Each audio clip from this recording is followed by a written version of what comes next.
Ďakujem pekne, ďakujem za pozvanie, ďakujem za takéto uvedenie, sa tak cítim vždy tak neistá ako na udeľovanie nejakých cien.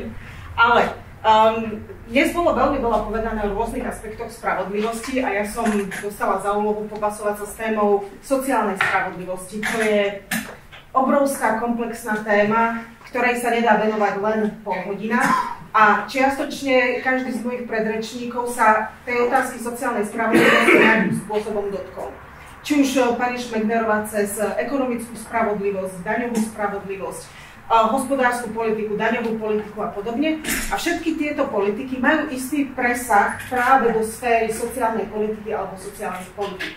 Takže keď som uvažovala o tom, čomu venovať dnešnú prednášku, tak aj z titulu možno aktuálnej pozície, aj toho, čomu sa dlhodobo venujem, som sa rozhodla, že budem nasledujúce minúty venovať sociálnemu dialógu, kolektívnemu vyjednávaniu a odborom ako dôležitým aktérom pri dosahovaní sociálnej spravodlivosti a sociálny dialóg a kolektívne vyjednávanie ako nástroje, ktoré odbory v rukách majú, ako nástroje dosahovania sociálnej spravodlivosti. V prvom rade budem sa snažiť prihovoriť hlavne študentom a študentkám, čiže asi zvolím aj takú reč a prístup. Je dôležité povedať, čo vôbec sú odbory, lebo častokrát sa stretávam a aj v minulosti, keď som prednášala na vysokej škole, alebo teda na univerzite, tak som narážala na to, že aj študentky politológie neboli veľmi, alebo nemali veľmi jasno v tom, čo sú odbory, prípadne vnímali odbory v nejakých negatívnych konotáciách z dôvodu možno negatívneho vnímania cez médiá, cez verejnú mienku a podobne.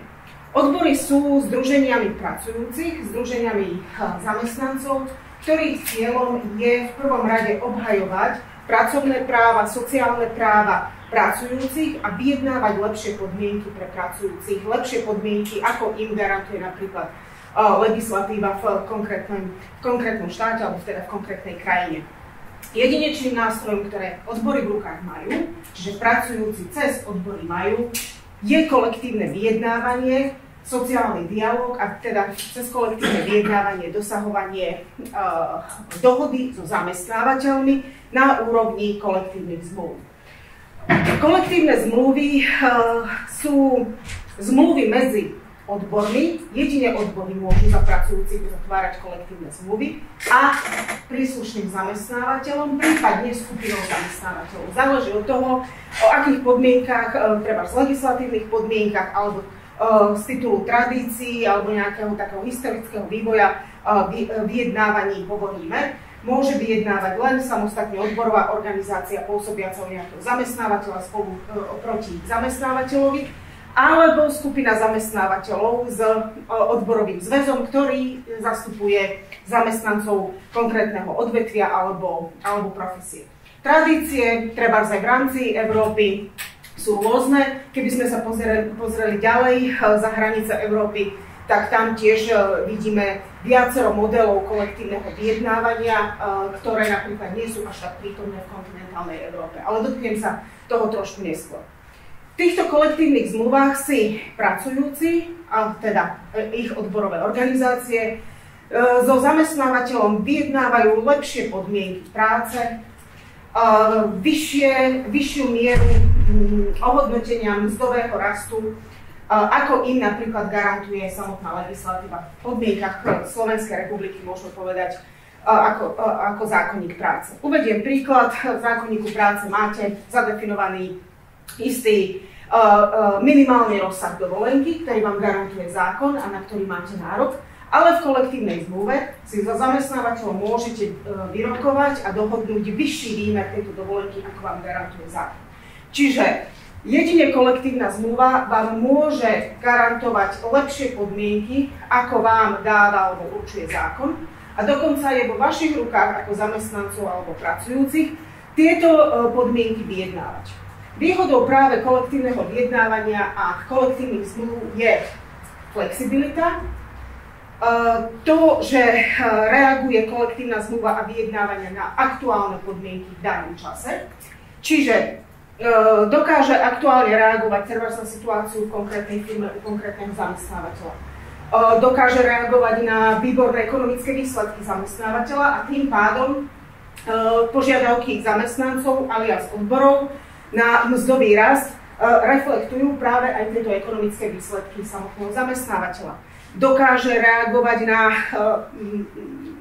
podmienky, ktoré presahujú hranice samotného zamestnávateľa. Napríklad sociálno-ekonomickú kondíciu regiónu, samotnej krajiny. Môže reagovať aj na samotné globálne výzvy. To všetko môže byť zohľadnené v samotnom kolektívnom vyjednávaní a to všetko môžu ovplyvniť samotní zamestnanci, pretože je to práve nástroj, ktorý majú v rukách zamestnanci a je zároveň takouto protiváhou voči kapitálu. Čiže odbory ako združenie reprezentácia zamestnancov, čiže organizovaná práca versus kapitál. A to istým spôsobom má ambíciu nastoliť istú rovnováhu a dosahovať tú samotnú spravodlivosť, čiže spravodlivejšie prerozdelenie vyprodukovaného bohatstva priamo u konkrétneho zamestnávateľa alebo v odvetví, alebo v krajine. V podmienkach Slovenskej republiky sa vyjednávajú dva typy kolektívnych zmluv. Buď sú to kolektívne zmluvy tzv. Podnikové, čiže tie, čo som hovorila, priamo u zamestnávateľa si založíte ako zamestnanci odborovú organizáciu a kolektívne vyjednávate so zamestnávateľom, u ktorého pracujete. Samotné podmienky kolektívneho vyjednávania u nás upravuje zákon o kolektívnom vyjednávaní, nebudem ho detailne rozoberať, ale je to jeden z prvých zákonov, ktorý bol prijatý po 89. roku. No a zároveň máme druhý typ kolektívnych zmluv a to sú tzv. Kolektívne zmluvy vyššieho stupňa, ktoré sa vyjednávajú na úrovni nejakého odvetvia. Vychádzajú z istej tradície dohodnúť istý rámec rovnakých podmienok odmeňovania práce, pracovných podmienok pre konkrétne odvetvie, napríklad uvediem strojárenstvo, hutníctvo a tak ďalej. Tam je zadefinovaný nejaký rámec trebárs aj mzdového rastu v danom odvetví a potom od toho sa odpichujú aj samotné podnikové kolektívne zmluvy. Je to istá ako keby vôdzka pre vyjednávanie potom na podnikovej úrovni. Musím však povedať, že toto kolektívne vyjednávanie na vyššej úrovni, alebo odvetvové, alebo sektorové vyjednávanie je v našich podmienkach dosť slabé alebo oslabené. Oslabené z rôznych dôvodov. Jedným je aj napríklad oslabená samotná legislatíva alebo oslabenie legislatívy, ktoré do roku 2021 umožňovalo dohodu na sektorovej úrovni medzi odbormi a zamestnávateľmi rozšíriť aj na takých zamestnávateľov, ktorí neboli na tej dohode účastní. Hovoríme o extenzii vyšších kolektívnych zmluv. Táto časť zákona o kolektívnom vyjednávaní sa zmenila a momentálne je ambícia to dať opäť do pôvodného stavu, že by sa opätovne zaviedli tieto extenzie. Práve tá legislatívna úprava je momentálne v legislatívnom, v pripomienkovom a následne legislatívnom procese. Čiže aj z viac ako 30-ročnej skúsenosti kolektívneho vyjednávania na Slovensku by som mohla skonštatovať, že oveľa silnejšie sa javí byť podnikové kolektívne vyjednávanie, čiže na úrovni jednotlivých zamestnávateľov, jednotlivých podnikov. A samozrejme, že výsledky sú oveľa pozitívnejšie a prospešnejšie pre samotných zamestnancov tam, kde sú silné odborové organizácie, pretože dokážu vyvolať a učiniť značný tlak na samotného zamestnávateľa pri presadzovaní záujmov zamestnancov, pri presadzovaní záujmov pracujúcich. Avšak do budúcnosti a do veľmi blízkej budúcnosti sa my budeme musieť sami aj vo vnútri aj odborov rozhodnúť, respektíve intenzívne diskutovať o tom, ktorá forma kolektívneho vyjednávania je naozaj pre nás tá primárna, kľúčová a na ktorú sa chceme zameriavať. Či chceme posilňovať podnikové kolektívne vyjednávanie, čiže na úrovni jednotlivých zamestnávateľov a tým pádom aj posilňovať odborové organizácie priamo u samotných zamestnávateľov, alebo ísť cestou silného sektorového kolektívneho vyjednávania. Ja som teda naznačila, že sa mi javí byť schodnejšia asi cesta podľa skúsenosti práve to podnikové vyjednávanie. Ale na to, aby sme posilnili sektorové, je potrebné odstrániť alebo popasovať sa s viacerými výzvami a s viacerými bariérami, ktoré v súčasnosti bránia posilniť kolektívne vyjednávanie. Napriek tomu, že kolektívna zmluva a kolektívne vyjednávanie pre pracujúcich prináša množstvo benefitov, a neviem, či by som povedala niečo negatívne, že v čom je existujúca alebo existencia kolektívnej zmluvy pre zamestnancov negatívna, tak je pokrytie zamestnancov kolektívnymi zmluvami, čiže tí pracujúci, ktorí benefitujú z možnosti mať lepšie dojednané podmienky v kolektívnej zmluve, to pokrytie je na Slovensku len na úrovni 25%. Čo je veľmi nízke v porovnaní s krajinami, kde je veľmi silná tradícia kolektívneho vyjednávania a sociálneho dialógu. Je to samozrejme určené aj samotnou legislatívou. Takže napríklad také Rakúsko, ktoré má pokrytie na úrovni 98%, čiže dá sa povedať, že každý zamestnanec benefituje z kolektívneho vyjednávania, ale tam je úplne ináč nastavená legislatíva a je v podstate nastavená tak, že kolektívne vyjednávať je pre zamestnávateľa povinnosť.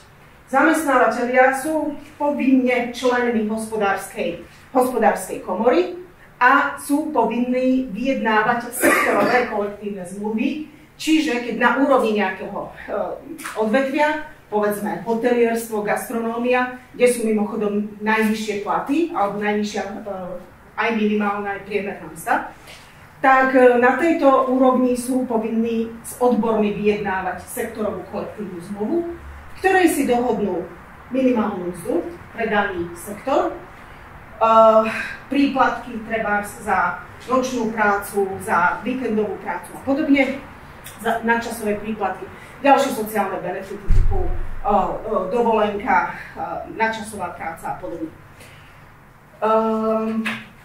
Mne osobne veľmi imponuje tento systém vyjednávania, aj keď som tvrdila, že teda v podmienkach Slovenska sa zdá byť posilňujúci trend práve silného podnikového kolektívneho vyjednávania, ale musela by sa v našich podmienkach úplne zmeniť legislatíva na to, aby sme mali takéto silné odvetvové alebo sektorové vyjednávanie.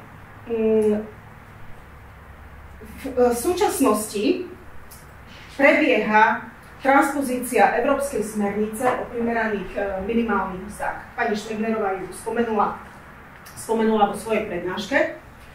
A ja ju spomeniem aj z toho dôvodu, že sa veľmi silne dotýka práve kolektívneho vyjednávania, o ktorom hovorím. Aj keď ten názov smernice indikuje tému minimálnej mzdy, čo je taktiež jedným z nástrojov, aj ekonomických, aj sociálnych, práve zmierňovania sociálnych nerovností, tak táto smernica je dôležitá v dvoch momentoch. Prvá, v tom, že nastavuje isté rozmedzie, v akom by sa mala pohybovať minimálna mzda členského štátu Európskej únie, aké by mala zohľadňovať ekonomické ukazovatele, ale nehovorí presne o tom, že takáto by mala byť suma minimálnej mzdy. Nastavuje isté rozhranie, ktoré je nastavené v rozmedzi percentuálneho vyjadrenia mediánovej až priemernej mzdy v danej členskej krajine a má zohľadniť ekonomické ukazovatele typu kúpyschopnosť danej úrovne minimálnej mzdy, produktivita práce a podobne. Do tohto rozmedzia by sa mala zmestiť, alebo by mala byť nastavená legislatíva každého členského štátu tak, aby proste minimálna mzda v každej členskej krajine spĺňala toto kritérium alebo tieto kritéria. Druhý moment, ktorý je dôležitý a o ktorom sa menej rozpráva, aj treba na mediálnej úrovni alebo na tej politickej úrovni, lebo okrem toho, že minimálna mzda je významná sociálna-ekonomická kategória a téma, tak je to aj značne politicky atraktívna téma. A častokrát sa žiaľ politizuje potom na škodu samotnej minimálnej mzdy. Tak druhým významným momentom v tejto smernici je tvorba tzv. Akčných plánov. Akčných plánov pre zvýšenie pokrytia zamestnancov kolektívnym vyjednávaním a kolektívnymi zmluvami. A cieľom Európskej únie a prostredníctvom tejto smernice je dosiahnuť úroveň 80% a viac. Porovnajte si úroveň na Slovensku v súčasnosti 25%, ledva, z toho asi 11% tvoria štátni a verejní zamestnanci, pre ktorých vyjednávame respektíve dve kolektívne zmluvy vyššieho stupňa, pre zamestnancov v verejnom sektore a pre štátnych zamestnancov.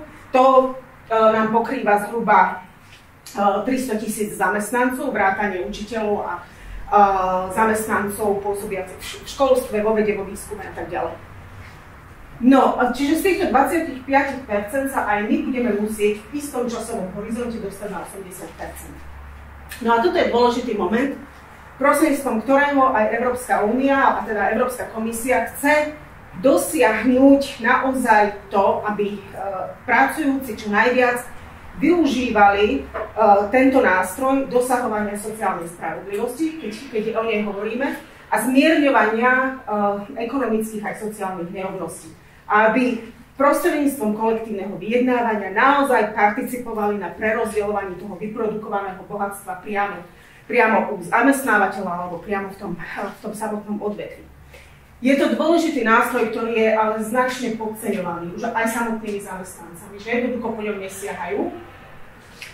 Z rôznych príčin. Je tam množstvo bariér, už len minimálne možno vnímanie odborov v nejakých negatívnych konotáciách, ale tie odbory sú priamo tí zamestnanci, ktorí si odborovú organizáciu vytvoria, nie je to nikto tretí. No a slabiny tejto smernice z môjho pohľadu spočívajú v tom, že je asi z môjho pohľadu málo ambiciózna. My, krajiny v strednej Európe, alebo možno tieto nové členské krajiny, alebo novšie členské krajiny, sme očakávali oveľa direktívnejší prístup Európskej komisie k tvorbe tejto smernice. Dokonca tie prvé náčrty boli naozaj také, že smernica taxatívne určí, že minimálna mzda musí byť na takejto úrovni, napríklad 60% priemernej mzdy, bodka. Avšak narazila práve na rôznosť systémov dohadovania a rôznosť modelov dohadovania minimálnej mzdy v rôznych krajinách. Tie modely sú rôzne a naozaj sa odvíjajú aj od tradícií, od dlhodobo budovaných modelov sociálneho partnerstva. A napríklad škandinávske krajiny si dohadujú minimálnu mzdu bez účasti štátu na úrovni len zamestnávateľia a odbory. A oni dohodnú minimálnu mzdu. Preto pre nich bol neakceptovateľný akýkoľvek zásah z prostredia legislatívy alebo Európskej komisie, ktorý by taxatívne určil, aká má byť minimálna mzda a v podstate by ich obral o toto právo a jedinečný nástroj dohadovania minimálnej mzdy na úrovni teda zamestnávateľia a odbory. V podmienkach Slovenska máme nastavené určovanie minimálnej mzdy taktiež primárne na úrovni odbory a zamestnávateľia na vrcholovej úrovni. Tí, ktorí zastupujú pracujúcich a zamestnancov na spomínanej hospodárskej sociálnej rade, čiže na tripartite, čiže sú to reprezentatívne združenia a organizácie zamestnancov a zamestnávateľov. A ak sa títo dvaja aktéri na minimálnej mzde nedohodnú, tak potom do istého obdobia do toho začal vstupovať štát, kým sa nezmenil zákon o minimálnej mzde v roku 2019. Dovtedy vstupoval štát, ktorý navrhol výšku minimálnej mzdy a snažil sa ešte vyjednávať s odbormi a so zamestnávateľmi. A pokiaľ nedošlo k dohode, tak štát určil, aká bude minimálna mzda, respektíve vláda určila. Potom sa zmenil zákon, že ako keby štát z toho vypadol, ale nastúpil tzv. Automat, ktorý určil, že ak sa teda nedohodnú zamestnávateľi s odbormi, tak nastupuje automat, ktorý je určený na výšku 60% z priemernej mzdy 2 roky dozadu. Čiže 2 roky predtým, na aký rok sa minimálna mzda určuje. To bola taká, ako keby, to je taký záchranný automat. Pokiaľ sa teda dvaja nedohodnú, zamestnávateľia s odbormi, tak garanciou nejakej výšky minimálnej mzdy alebo jej určenia je automat. Tento automat sa v roku 2019 zásahom do zákona o minimálnej mzde zmenil zo 60% na 57%. Avšak následne sa podarilo zamestnávateľom aj odborom dvakrát dospieť k dohode a dohodnúť sa na vyššej sume minimálnej mzdy, ako by určil ten automat tých 57%. Prečo to hovorím? Pretože je to opäť jeden z dôležitých nástrojov odborov dohadovať minimálnu mzdu. A boli naozaj obavy z mnohých členských krajín Európskej únie a hlavne teda odborových centrál, že by prostredníctvom takéto smernice a takéhoto legislatívneho zásahu o to svoje unikátne právo vyjednať minimálnu mzdu prišli. Ako keby sa oslabil tým sociálny dialóg a vyjednávanie medzi odbormi a zamestnávateľmi. Čiže aj v našom zákone o minimálnej mzde je naďalej ponechaná autonómia a právo sociálnych partnerov, čiže odborov, zamestnávateľov dohodnúť minimálnu mzdu a až keď sa nedohodnú, vtedy nastupuje automat. To isté platí aj v samotnej smernici, ktorú spomínam, čiže táto nedotknuteľnosť sociálneho dialógu a práva vyjednávať o minimálnej mzde zostáva nedotknutá. Bol to naozaj aj tlak hlavne škandinávskych krajín a tých krajín, ktoré majú silnú tradíciu vyjednávania minimálnej mzdy bez zásahov štátu alebo automatu a podobne. Čiže aj samotná smernica, napriek tomu, že teda ja hovorím, že mala by byť viac ambiciózna, sa musela vysporiadať s rôznosťou záujmov jednotlivých aktérov, jednotlivých členských krajín, tak, aby sa po niekoľkých rokoch práce, vyjednávania a podobne dostala do tej podoby, v akej je v súčasnosti. Druhou slabinou tej smernice zase z môjho pohľadu je nejasnosť takého časového nastavenia dosahovania tých cieľov, ktoré sú zadefinované v smernici 80% pokrytia kolektívnym vyjednávaním. OK, perfektný cieľ, naozaj jeden z nástrojov dosahovania vyšších miest napríklad, pretože mzdy vám nikto nezvýši čarovným prútikom, že na tribúne sľubuje vyššie mzdy. Ten jedinečný nástroj na zvyšovanie miest máme práve my zamestnanci v rukách cez kolektívne vyjednávanie.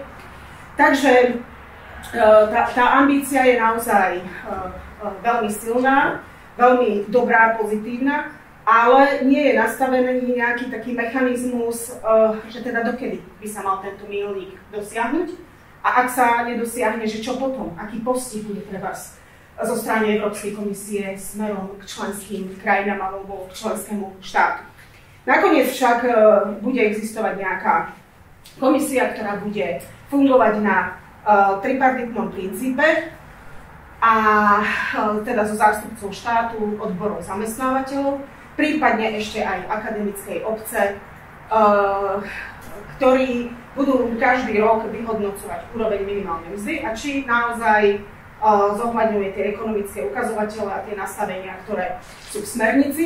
A takisto sa nejakým spôsobom bude merať aj nárast pokrytia zamestnancov kolektívnymi zmluvami.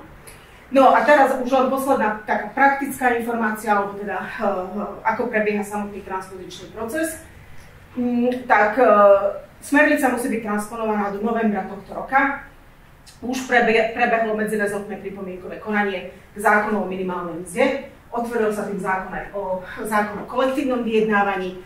My sme poslali množstvo pripomienok, nie ani tak, že smerom k zákonu o minimálnej mzde, pretože ten zohľadňuje viac menej tie predstavy a súlad s tou samotnou smernicou, ale hlavne smerom práve k akčnému plánu.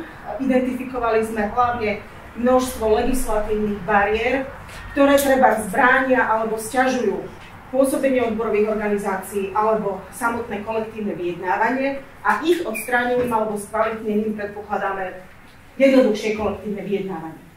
Avšak podotýkam, a vždy to opakujem aj u nás vo vnútri, legislatíva nie je liečivom úplne na všetko a nie je na všetky naše choroby a naše vnútorné choroby.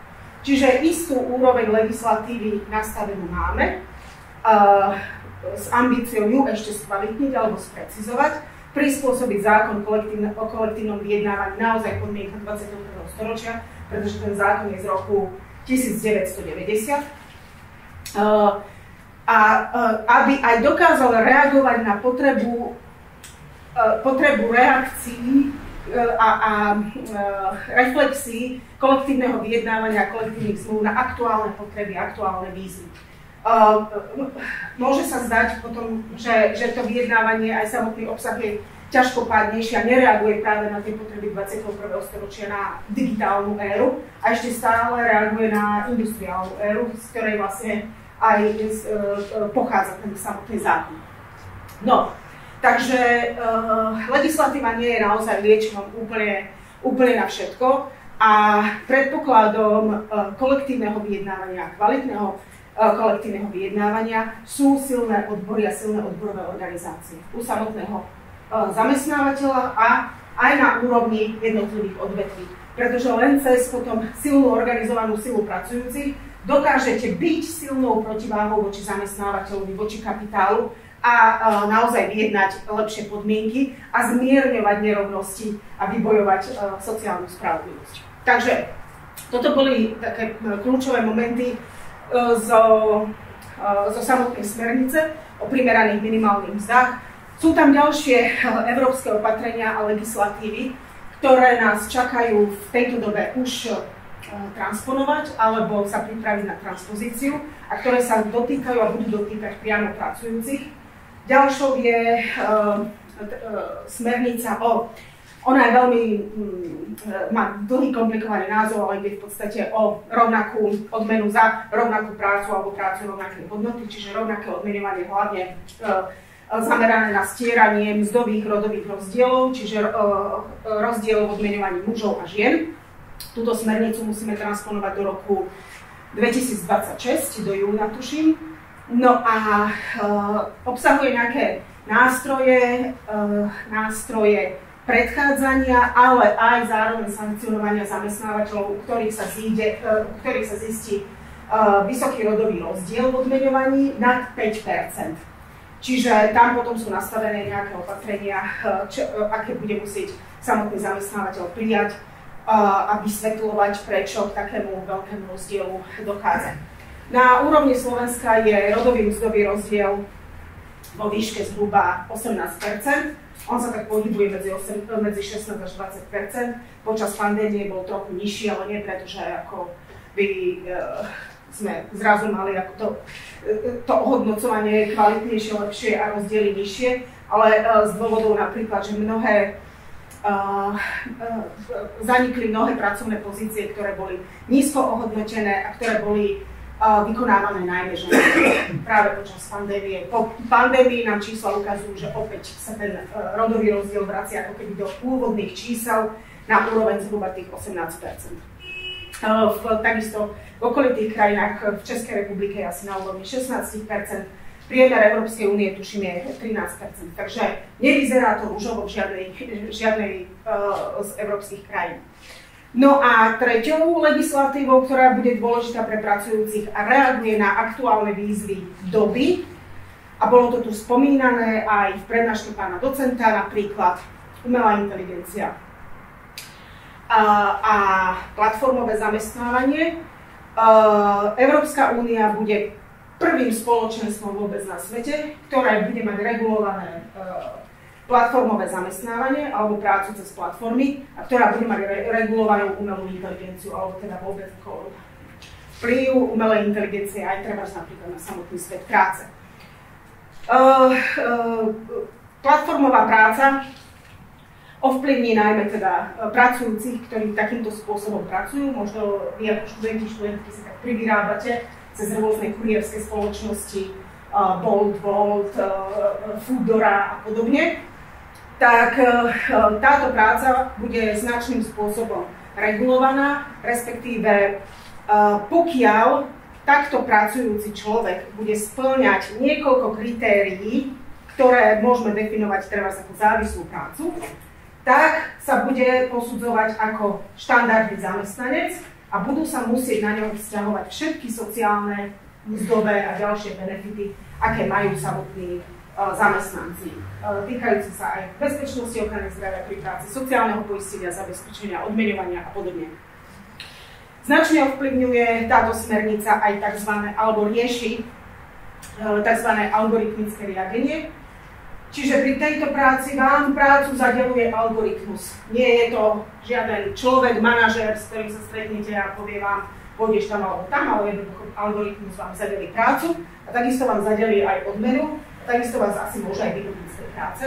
Takže smernica upravuje alebo sa nejakým spôsobom snaží vysporiadať aj s týmto novým typom riadenia, aby čo najviac eliminovala práve ďalšiu z prekerizovanej práce. A to je práve práca, ktorá nám prichádza, ktorú nám prináša digitálna a digitalizovaná éra. Takže toto sú také asi 3 zásadné legislatívy, je ich oveľa viacej, ale vidieť práve na ako keby súčasnej konštelácii Európskej komisie, že sa snažila alebo snaží pripravovať legislatívu na tej európskej úrovni, ktorá má priamy dosah potom na jednotlivé národné štáty a na samotných zamestnancov a pracujúcich. Že smeruje tú legislatívu práve takýmto spôsobom a je významná aj pre nás na úrovni Slovenska práve z toho dôvodu, že sa obávam, že my by sme sa s takou legislatívou asi oveľa dlhšie pasovali, ak vôbec. Čiže z tohto dôvodu je vplyv európskej legislatívy veľmi dôležitý, kľúčový a z môjho pohľadu aj pozitívny. No, teda uvidíme, aká bude ďalšia konštelácia aj Európskeho parlamentu a následne Európskej komisie a tým pádom od toho sa budú odvíjať aj priority potom toho ďalšieho obdobia a či budú smerovať opäť do posilnenia napríklad sociálnych práv pracujúcich a podobne. No, mám ešte nejaký čas? 3 minúty. 3 minúty? No, ešte som chcela len spomenúť veľmi krátko k tým modelom kolektívneho vyjednávania. Som vám spomenula teda, aké sú v podmienkach Slovenska, podnikové a to také sektorové. Ale zaujímavé sú modely, ktoré sú treba mimo Európy, mimo kontinentálnej Európy, treba v Spojených štátoch amerických alebo na opačnej strane sveta v Japonsku. A veľmi aktuálny príklad v týchto dňoch sa japonské odbory dohodli s významnými zamestnávateľmi v Japonsku. To sú významní ekonomickí, hospodárski hráči, aj teda z globálneho hľadiska, na zvyšovaní miest, ktoré je najvyššie za posledných 33 rokov v Japonsku. Je na úrovni 5,28%. Čo ako človek, keď povie, že najvyššie za posledných 33 rokov, tak očakáva aspoň 25% alebo tak nejak. Ale je pravda, že od 90. rokov mzdy v Japonsku napríklad rástli veľmi pomaly alebo nerástli vôbec a zaostávajú celkovo aj za priemerom OECD. No a tradícia takýchto vyjednávaní v Japonsku sa nazýva jarná mzdová ofenzíva alebo Spring Wage Offensive, v japončine shunto. A to znamená, že odbory, ktoré sú zastrešené odborovou centrálou Rengo, nastavia nejaké požiadavky, ako by mali rásť mzdy v Japonsku na plošnej úrovni a vyjednávajú s týmito najsilnými ekonomickými hráčmi. Tam je Toyota, Nippon Steel, Nissan, Panasonic a podobne. No a to, čo dohodnú cez toto shunto, tak to sa potom odráža na mzdovom raste v celej krajine. No a to posledné šunto, alebo tá posledná jarná ofenzíva v apríli dohodla tú úroveň 5,28%, čo teda je za posledných vyše 30 rokov najvyšší mzdový rast. Na druhej strane máme Spojené štáty americké, kde nefunguje, alebo nevypestoval sa model kolektívneho vyjednávania na úrovni teda z viacerých zamestnávateľov alebo sektorového kolektívneho vyjednávania a funguje tam práve to vyjednávanie silnej odborovej organizácie versus silný zamestnávateľ, čiže ten single employer vyjednávanie alebo bargaining. No a to sektorové vyjednávanie alebo vyjednávanie odvetvových kolektívnych zmluv je značne prítomné práve práve v kontinentálnej Európe, aj v podmienkach Slovenskej republiky, Českej republiky, už bez ohľadu na to, či sú výsledky silné alebo markantné, ale tá tradícia sa tu istým spôsobom vybudovala práve aj cez sektory a sektorové vyjednávania a sektorové odborové zväzy.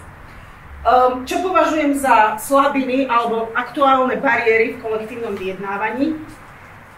To som už spomínala, je nízka miera pokrytia zamestnancov kolektívnymi zmluvami, o tom som hovorila.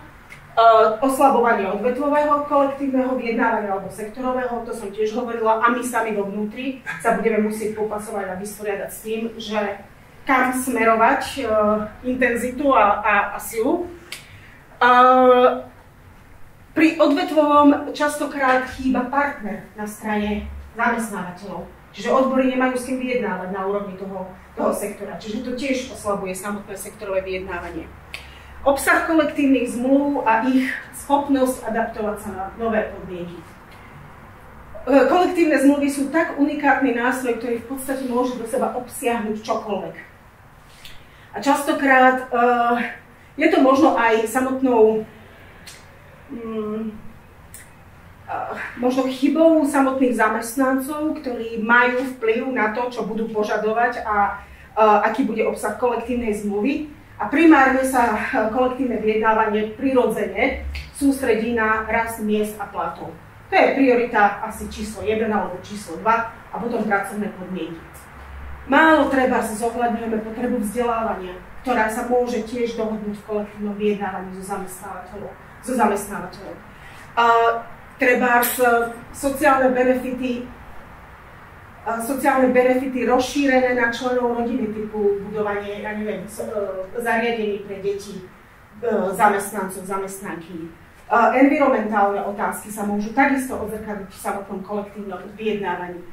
Ako som vravela, výhodou kolektívnej zmluvy je adaptabilita a flexibilita, a to znamená, že do nej môžeme obsiahnuť viac menej čokoľvek. Má nejaké predpísané ustanovenia v zmysle zákona, ale ten samotný obsah si tvoria zamestnanci so zamestnávateľom. No a posledná bariéra, my sme to nazvali s kolegom docentom Švecom v jednom našom príspevku, ktorý sme spolu písali, ako odborársky paradox. A myslíme týmto, že v posledných rokoch, alebo povedzme minimálne 2 dekády, sa odbory na Slovensku sústredili a zameriavali na to, aby bola čo najkvalitnejšia legislatíva na úrovni zákonník práce, zákon o kolektívnom vyjednávaní, jednoducho národná legislatíva, a aby boli všetky problémy pracujúcich poriešené práve v tej národnej legislatíve. A tým sa vyprázdňoval potenciál a obsah kolektívnych zmluv, to, čo by si mohli samotní zamestnanci dohodnúť v kolektívnych zmluvách. A na jednej strane povedzme, že posilňuje to tú legislatívu a pozíciu pracujúcich, na druhej strane oslabuje ich pôsobenie priamo tam na úrovni podnikov, kde by mohli kolektívne vyjednávať a sústrediť sa práve tam na dosahovanie lepších podmienok pracovných aj lepšieho ohodnotenia. Takže toto je taký paradox, že práve to sústredenie sa na národnú legislatívu nám ako keby spôsobuje potom oslabovanie aj zlenivenie odborových organizácií na tej najnižšej úrovni, kde by práve mali byť, kde by ich práca mala byť práve najintenzívnejšia aj z hľadiska kolektívneho vyjednávania, ale aj z hľadiska treba z organizácie a mobilizácie zamestnancov do odborových organizácií. Takže na záver poviem len toľko, že kolektívne zmluvy a vyjednávanie sa začali formovať v našich podmienkach niekedy v 19. storočí, prežili aj 20. storočie a myslím si, že tu máme množstvo víziev, ktoré môžu byť obsiahnuté aj v samotnom kolektívnom vyjednávaní a preto majú budúcnosť aj v tom 21. storočí. Ďakujem za pozornosť.